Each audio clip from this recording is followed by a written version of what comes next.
This is Michaela from East Bay Dog Spa, and I have Biggie here with me. And today we're just going to introduce some heel exercises to kind of help you build a heel for your dog. It's not all inclusive, but it's a good start for you guys. So two exercises I like to start with. One is practicing your mechanics primarily, and the other one will be moving it to your dog's positioning and adding value there. So what I'd like you guys to start with is adding value to them being in position. So heel is them perfectly in line with you versus loose leash walking where there's just no tension on the leash.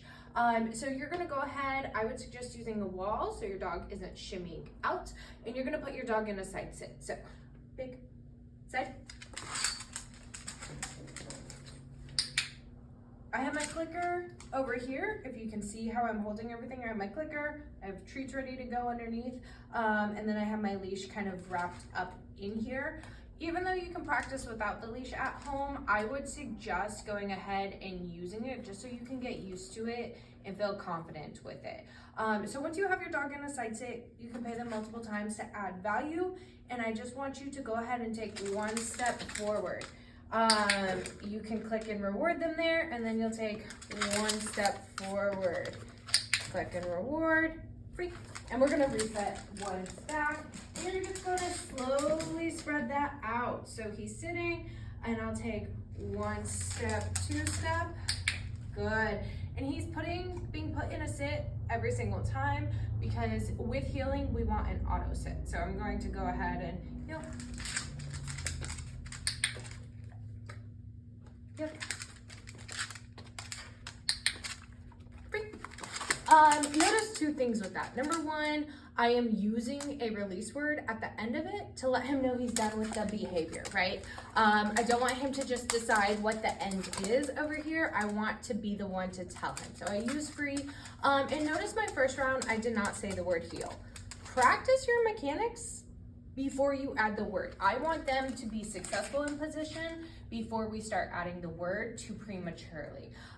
So start with the 1-2 step and adding value at your side. Another good way to work it, especially if you're working off a wall or in a less controlled environment, is practicing luring it, right? Again, we're looking for the positioning, and then we'll move to intermittent rewarding. I do like the clicker because it garnishes a lot of attention. I'm marking them for being at my side. Most of the time I'll get a head turn up if they're conditioned to the clicker, but make sure you're using a good marker alternatively. So to show you the luring part, we're going to start over here, and I'm going to put my treat. If you have a nibbly dog, put your treat between your thumb and your palm so it's flat, and you're going to heel. And you can release a reward to them intermittently, and then just restock yourself right there. And I'm gonna pop them in a sit. Free. So after you have worked against a wall, a fence, something like that, it's time to bring your training off that barrier so your dog can perform on its own. So exact same concept where we just don't have the crutch of a wall to put them nice and tight to us. So same thing, we're gonna start our dogs in a side sit. Big does angle himself out. That's something that we're working on. Haven't mastered yet, but I am going to accept it. I'm just not gonna reward it at this point. So big sit. Oh, that was beautiful, good job. And again, through this course and when we're working on heeling, I want you to be refining your criteria, right?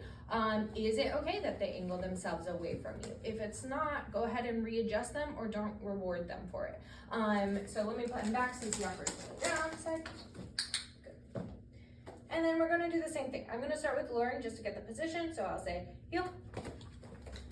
Yes, good job. Good, heel. Good. So I did lure. Now we're moving to 1-2 step where I am clicking and rewarding him. It's not literally every single step, but we're walking farther distances. Oops, that's going to be a distraction. Sit.